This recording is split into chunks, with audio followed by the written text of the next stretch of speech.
If you have a Bible, open up to Genesis chapter 4. Genesis chapter 4. We're going to be looking at that in just a second. Hope everybody's doing well. Hope you're having a good week. I know things are still difficult and odd and not normal, but I hope everything's going well. And as always, if you need anything, don't be afraid to reach out. So we've been doing a series on Wednesday nights looking at different characters in the Bible that have gone through tough situations, either a test or a trial, and see how they've either handled it in the wrong way or the right way. And today what we're going to do is we're going to look at the story of Cain and Abel. We're going to focus on Cain. Cain was met with a test and a trial, and we're going to see how Cain handled things in the wrong way. So I'm going to focus on this part of the story and how we can apply it to our lives. And then I hope you'll listen all the way through, because at the end I also want to connect it kind of more toward us right now in this situation. So Genesis chapter 4, starting in verse 1, it says, "And Adam knew Eve, his wife, and she conceived and bare Cain, and she said, I have gotten a man from the Lord. And she again bare his brother Abel, and Abel was a keeper of the sheep, but Cain was a tiller of the ground. And in process of time it came to pass that Cain brought of the fruit of the ground an offering unto the Lord. And Abel he also brought of the firstlings of his flock and of the fat thereof. And the Lord had respect unto Abel and to his offering. But unto Cain and to his offering he had not respect. And Cain was very wroth, and his countenance fell. And the Lord said to Cain, Why art thou wroth, and why is thy countenance fell? If thou doest well, shalt thou not be accepted. And if thou doest not well, sin lieth at the door, and unto thee shall be his desire, and thou shalt rule over him.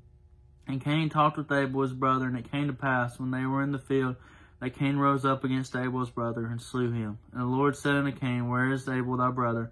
And he said, I know not. Am I my brother's keeper? And he said, What hast thou done? The voice of thy brother's blood crieth unto me from the ground. And now art thou cursed from the earth, which has opened her mouth to receive thy brother's blood from thy hand."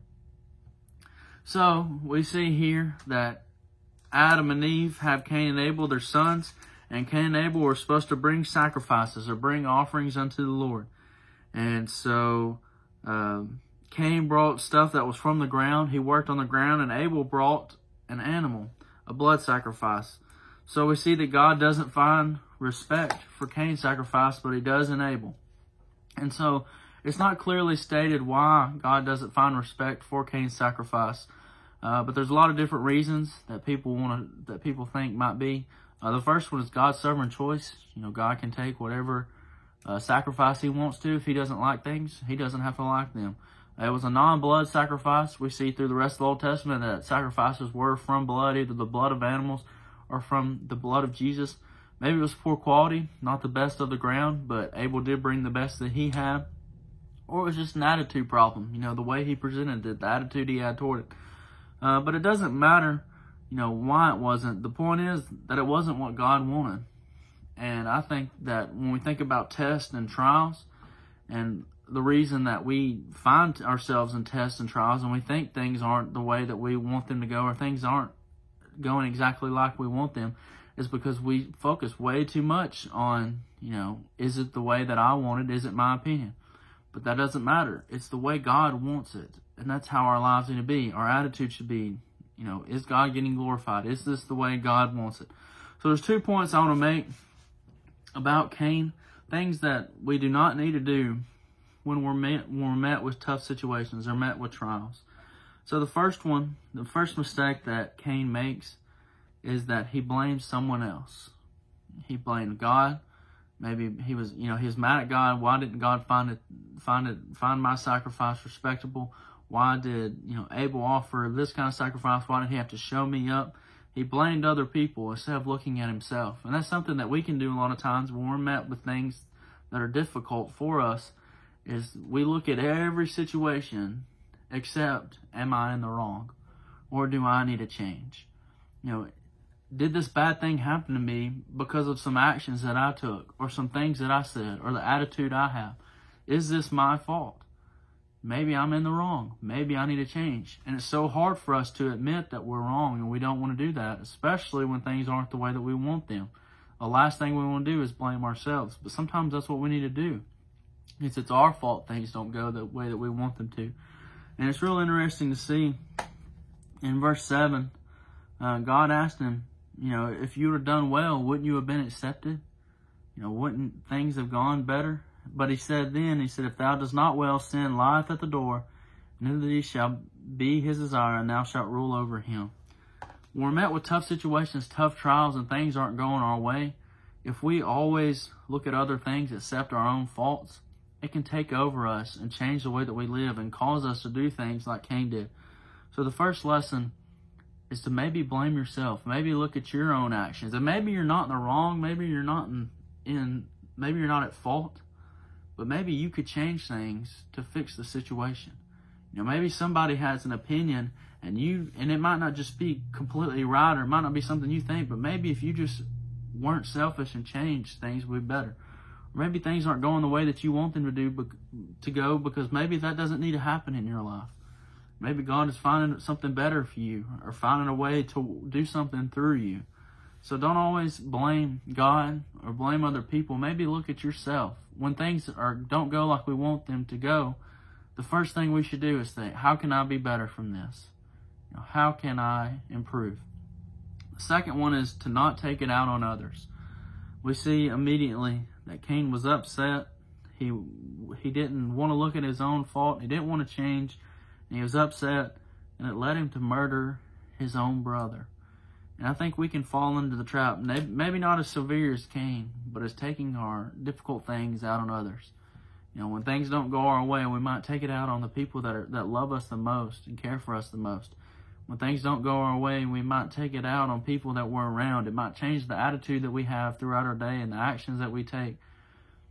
Or we take it out on God. When things don't go like we want them to go, we just blame God and blame Him because He's not taking care of us. So the first thing is to look at yourself, look at what you might be able to change, and then don't take your problems out on other people. Obviously, you can go to other people for help, but don't lash out in anger when somebody hasn't done anything to you, and don't take those problems out on other people. I think really you look at this story, and it could have been such a simple story to where Cain, God, I'm sorry, my sacrifice wasn't good enough. What do I need to do to improve? Or he could have said, okay, here's what Abel did, and it was in the right. Okay, maybe I just need to do that. And the situation could have been cleared up. But what we do is we dig ourselves in holes, because the last thing we want to do is change our opinion or change the way that we do things. So that's the normal series for this Wednesday. But I want to take time to think about the way that we're worshiping on Sunday morning. Obviously, we're not worshiping like normal. We're not getting to come to church. We're not getting to have a normal worship service like we would normally get to enjoy. But I want you to stop and I want you to think about, are you worshiping in the right way? Are you still giving God what He deserves? Because I know I've fallen into the trap of I'm not getting out of worship what I could normally get, and it's not the way that I want, it's not for me. And we can so easily fall into the trap on Sunday morning of, well, I got to worship on Sunday morning. Let's just make sure we get this done. And, we're doing this live stream just because we got to get worship in. And so let's just get it done. But it's not just about something for us to check off our list. It's for a moment for God to be praised and God to be worshiped. So the reason I looked at this story was that Cain was met with a test and a trial because he was in the wrong. And I think that a lot of times we can find ourselves in the wrong. So I want you to think about the way that you worship on Sunday. And think about, are you worshiping the same way on Sundays from your homes? Or if you're the few of the men that get to come here, are you worshiping the same way in these moments that you would in a normal situation? Are you worshiping the same way? You think about your singing. Are you singing the same way? Do you sing as loud? Do you focus on the words? Are you singing in the same way? You think about prayer. Are you putting all distractions away, closing your eyes, bowing to God, humbling yourself before Him, knowing you're approaching His throne, and focus on the words said? Think about the sermon. Are you trying to listen to the sermon and better yourself and better your relationship with God and bring God glory through the things that are said? Because it's so easy, you're not at church and nobody's going to tell if you're not listening or not. It's all up to you. You think about the Lord's Supper. We're taking the Lord's Supper in the same way. We're taking it in little to-go cups, and We're not passing it out throughout the whole auditorium, so you don't have as long of time.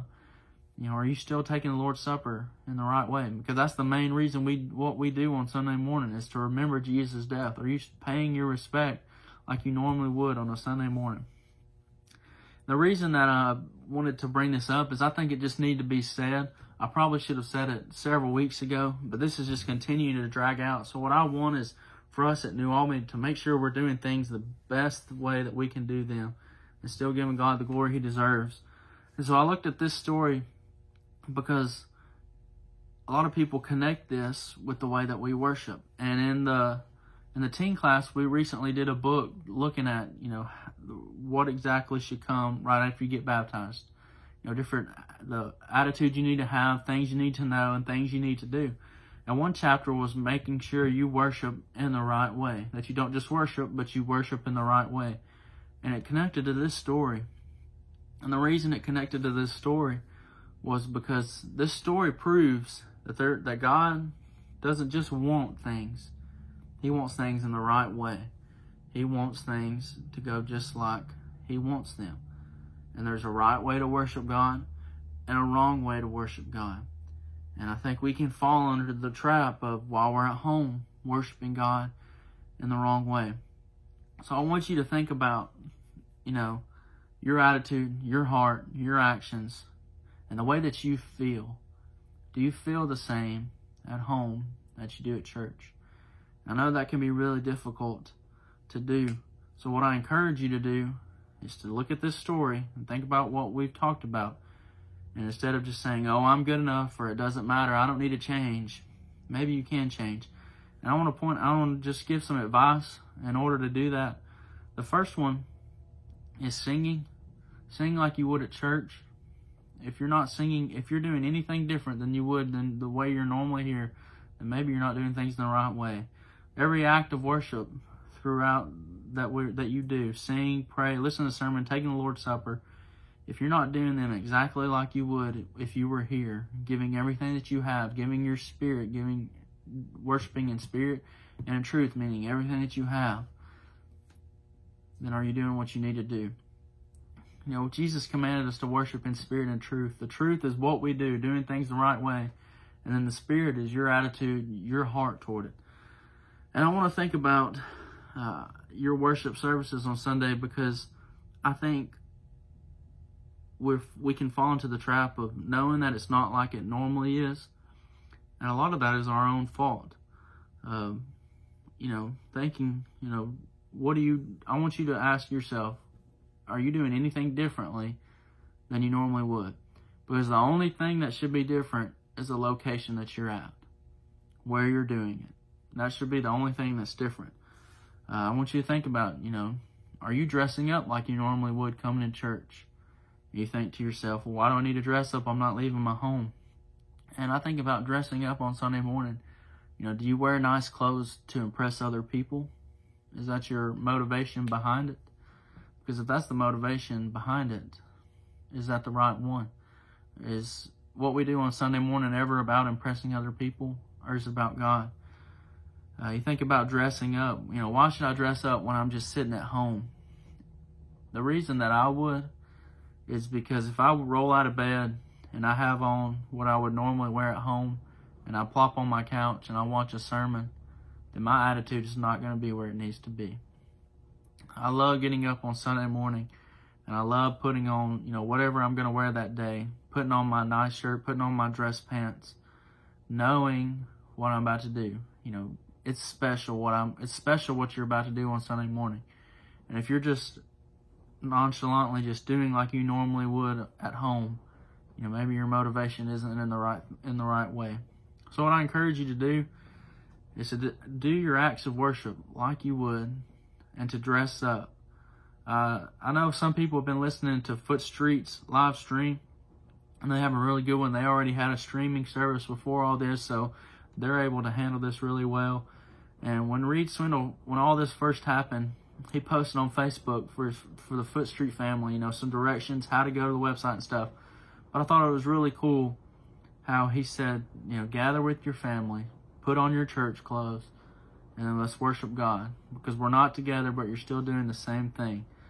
So what I encourage you to do is to do your Sunday morning church service just like you normally would. Nothing any different except your location.